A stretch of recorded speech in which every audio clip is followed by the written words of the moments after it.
Hey guys and girls, hope you liked the last video. Just wanted to share something with you that I think you guys are going to understand, okay? They did a couple of, I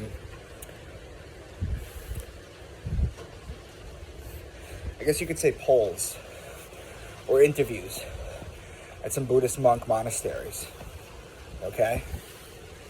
And aside from the usual, why do you stay here? Aside from the usual, I like the silence, the gnosis of it all. I'm in touch with the divine, the mind-body connection,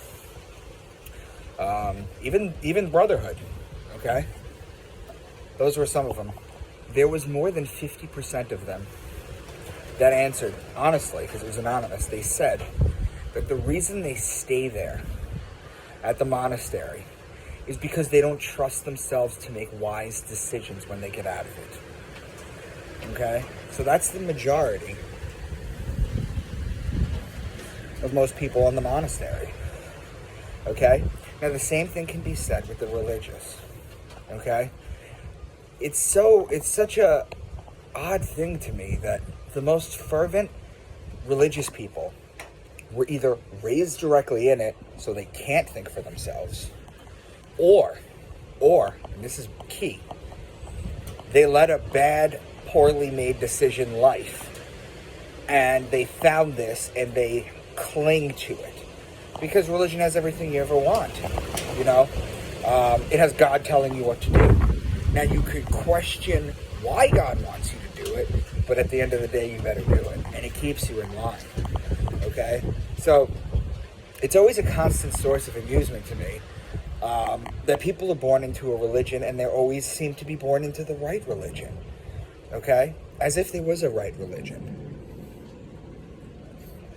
So I wanted to share that with you to let you know that the people who you think have it together the most, okay, who act like they do, they don't. Okay, there is a significantly large portion of the population that needs everything laid out to them. They need to know what God is, what to do to go to heaven. They need to know this because they are incapable of critical thinking outside the box.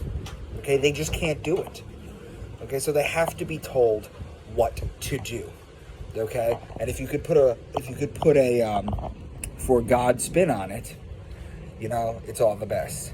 So the Buddhist monastery people, okay, it's the same thing. They found the Buddhist monastery and they straightened out their lives because there's order to it. Now, the reason,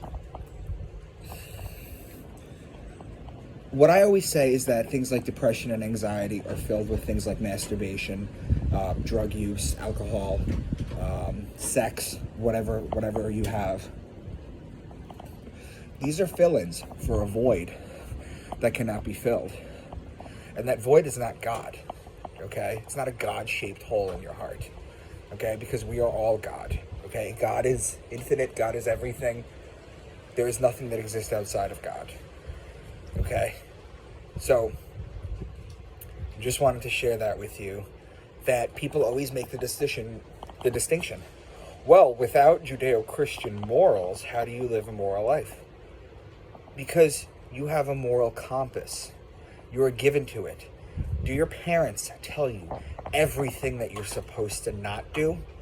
No, you instinctively know things are bad, even when you're doing it.